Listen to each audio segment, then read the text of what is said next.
G'day guys, it's Clarky here. Welcome back to another video wherever you're watching, whether it's YouTube, Facebook, IG, TV, whatever. I'm going to do my best to reply to the comments. So if you want to leave one, feel free to do so, guys. And if you do like these videos, feel free to ask me some questions. I enjoy making these videos and I reply to all my DMs on Facebook and Instagram. So they're the best places to reach me. But this video today, guys, is about the Manly Sea Eagles. Now, whether you like it or not, it's a little bit controversial. The NRL no-fault stand-down policy means Manase Fainu cannot play for the Sea Eagles until his court case is resolved. Now, I'm not going to delve into the legal issues, but it's looking like this won't be resolved before the season is over, or at least for a portion of the season they are going to have to play without him. Now, that's an issue because they did release Api Koroisau, their most experienced hooker. They've released him and he's signed with the Penrith Panthers. He is gone. He ain't coming back. And they've got no other hookers on their books. So there is an issue there. They're either going to have to sign someone or use a makeshift hooker. So that's what we're going to discuss today. I'm going to give you my top 6 options for the Manly Sea Eagles, who I would personally pursue if I was at the club. So let's start off with Mitch Cronin from the winner Manly Sea Eagles in Queensland Cup. Now, he has over 100 Queensland Cup games experience. He's been with the Raiders. He's been with the Broncos, a bunch of NRL clubs. He's 27 years old, so he is quite experienced as far as rugby league as a whole goes and in the hooker position. Do I think he's the long-term fix? No, probably not. Just being honest, you get to 27 years old, if you don't have that, if you haven't established yourself as an NRL player at that stage, it does seem unlikely with all the young kids coming through. But he was first for tackles in Queensland Cup last year. So he would provide a lot of defense in the middle there. He probably wouldn't provide the same spark in attack they had last year with Koroisau and Fainu. But I believe he could come in on a 1-year deal, possibly a 2-year deal, at possibly you would imagine a cheap-ish price, because he gets the chance to play NRL, which is probably unlikely elsewhere at this stage of his career. So all in all, I think it's a good short-term fill the gap option for Sea Eagles, but long-term, I don't think Mitch Cronin is their answer. All right, number 5, guys, I've gone with Zack. Clay. Now, this is good for the Sea Eagles because he's actually on their books. And we know that they do have an issue with the salary cap, which is why you'll sort of see I have named a couple players which I think will come at the right price. Obviously, if they could pursue it, Des Hasler would go and sign potentially Jake Friend, because the Roosters have I can't think of his name, Sam Verrills. They have that young gun at the club there. But that's not an option for the Sea Eagles, guys. We know that they don't have much salary cap room. And that's why Zack Clay comes in, because he's already on the books. Now, I don't know if you guys watched much under-20s back in the day, but this guy was a gun for the Parramatta Eels. He was the next best thing. In fact, when he played with Tamari Martin for the Junior New Zealand Kiwis, I remember at the time everyone was sort of saying these two guys are the next big thing. Tamari Martin and Zack Clay are going to be gun halves in the NRL. And he hasn't never really kicked on there. I believe he's about 23, 24 years old now. Which is probably disheartening given how much raps were on him at a young age and how he was tipped to be the next big thing. But the opportunity awaits him here. There is a huge opportunity for him, and even though he is a halfback primarily, we've seen half switch to hooker recently. Probably the most notable for me, top of my head, is Jeremy Marshall-King for the Canterbury Bulldogs. So it can be done. Hasler is an experienced coach. I've got no doubts if that's the road he wants to go down, or their salary cap is completely dry, guys, then this guy is their main option. I'm discussing him as a option, but for all we know, he could be the only option for the Sea Eagles now, dependent on their salary cap. So that's why I've got Zack Clay there at number 5. Number 4, I've gone with Tom Starling from the Canberra Raiders. Now, he's only 21 years old. He's played 4 NRL games, 3 for the Raiders and 1 for the Newcastle Knights in 2018. At the Raiders, guys, it is no secret, he is behind 2 international players. Josh Hodgson, in my opinion, top 3 hooker in the whole world. He's up there with Damien Cook and Cameron Smith. I don't care how you put it. He's a fantastic player. And then you have Saliva Havili, who was a star for Mate Tonga or Tonga Invitational this postseason. So as 21-year-old with 4 NRL games at this stage, it's highly unlikely Tom Starling skips the queue and gets ahead of those players. His 4 games have come through injuries. So, you have to imagine, guys, he knows himself he is stuck behind players like Hodgson and Havili. Now, I've got this one sort of mid-level here because we don't necessarily know the ceiling on Tom Starling yet. He could be a really great first grader. He could be an average sort of first grader. We're not certain on his ceiling, and that's why this signing could either go really, really good for the Seagulls or potentially not as good. I wouldn't say it could go bad, but it does have the ceiling and the potential to go really, really good. But we just don't know. So for those reasons inclusive, I've had to put Tom Starling at number 4 on this list. Alright guys, number 3 here, I've gone with Joe Lovadao.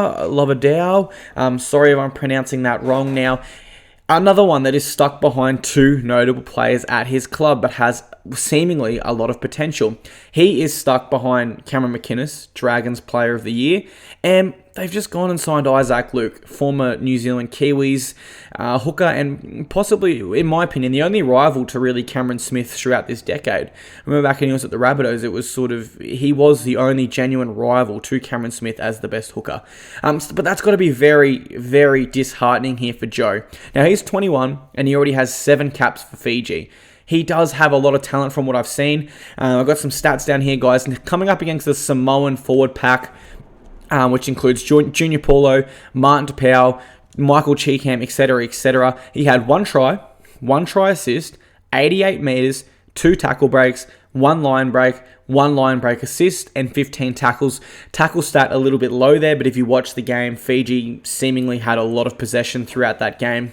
And I know that's only 1 game, guys, so I won't lean on that too much as of a reason here. But I definitely think it's a glimpse into his potential if he's able to put up those numbers playing in the middle against world-class players like Paulo and Tapau. I got him at number 3 on this list, guys. I think him going to the Seagulls is a very, very good fit for the club. I think he would come at close to a minimum deal there. So you hope they have that sort of money in their salary cap. And if they do, I think he's a very, very good option there for Des Hasler and the Seagulls. Number 2, guys, I've gone with Billy Brittain. Now, this guy has learnt from Damien Cook the last couple years. And the stats, well, they suggest it also. He was 2nd in tackles in the New South Wales Cup throughout the entire competition. And here's where he's learned off Cook, guys. He was 1st in dummy half meters and 1st in runs from dummy half, Now, how does that sort of tie in with the Seagulls? Well, I think back to when Fainu came on the field. And he was making all those darts, coming straight out of dummy half every time, trying to pick up Tapau, Adam Fanua-Blake, and keeping that momentum rolling through the middle of the field. And I think Billy Brittain can really do this for the Seagulls. Why? Well, because we've seen him do it last year, all in the New South Wales Cup. Now, admittingly, I didn't watch many New South Wales Cup games, but I think we can all agree, stats don't lie. Oh, and I haven't even mentioned it, guys, he was the New South Wales Cup Player of the Year. So he was the best player in the whole of reserve grade. Now, he is 25 years old, and he's only played 2 NRL games. And he's shown how talented he can be last year. The problem is he's stuck behind Damien Cook. That's why the South Sydney Rabbitohs didn't re-sign him. I don't blame them. As great as of a player Billy Brittain could be, you're not going to take Damien Cook off. He's an 80-minute hooker and possibly the best in the world. Statistically, the best in the world also. Now, the thing that has got me interested with Brittain here and why I have him at number 2. With 2 NRL games at the age of 25, I believe he would take a cut price deal with the opportunity to play consistent first grade at the Seagulls. Why? Because he signs a 1 or 2 year deal at minimum contract, and he knows I will have the opportunity to play consistent first grade here, therefore bolstering my next contract and proving my worth to other NRL clubs or re-signing with the Seagulls on a much larger contract. There is a lot of potential behind this signing, guys. The way he comes out of dummy half is reminiscent of Damien Cook, obviously not to the same level, and we saw the Seagulls play through the middle with their hooker Manase Fayonu last year. I think he's a great option, and only second because the next man I'm about to tell you has a lot of NRL experience. That's right, guys. Number 1, I've gone with Danny Levi from the Newcastle Knights. Now, he is unwanted, which is just, it blows my mind. Now, I understand the Knights have signed Jaden Brayley, and he's a fantastic hooker. But so's Danny Levi. And I've actually wrote a column on this recently, guys, and you all seem to agree that he's a great hooker and you can't believe he's on the outer also. Now, he was awesome in the Nines for Samoa. Absolutely awesome. 23 years old, 83 NRL games, 10 test matches for Samoa and the New Zealand Kiwis. And again, he loves the scoots from dummy half. He loves coming out of dummy half, collecting David Klemmer or Daniel Saifidi at the advantage line and trying to push the pace onto the opposition, similar to how Coruscant and Fainu played last year. He fits straight into the Sea Eagles structure. And why I've gone with him for number one, obviously the NRL experience has to net him at number one on this list, also 10 test matches. But the Knights seemingly don't want him. They've been trying to offload him for a couple years now. He is only signed until the end of this year, but I know for a fact the Knights will pay a portion of that salary. So therefore, he has the option now to receive money from the Knights, come to the Sea Eagles on a smaller deal, and play out the 2020 season with the option of being re-signed long-term at the end of it. If not, we know he'll play consistent first grade. We know he'll be picked up elsewhere. There's just no way this signing can go bad for the Sea Eagles. And that's why I've got him at number one on this list, guys. So, as I said at the start, if you do have any questions that you want me to answer, I answer all my messages on Facebook and Instagram. Hopefully, you guys enjoyed the video, enjoyed sort of some of my thoughts and opinions on who the Sea Eagles should target.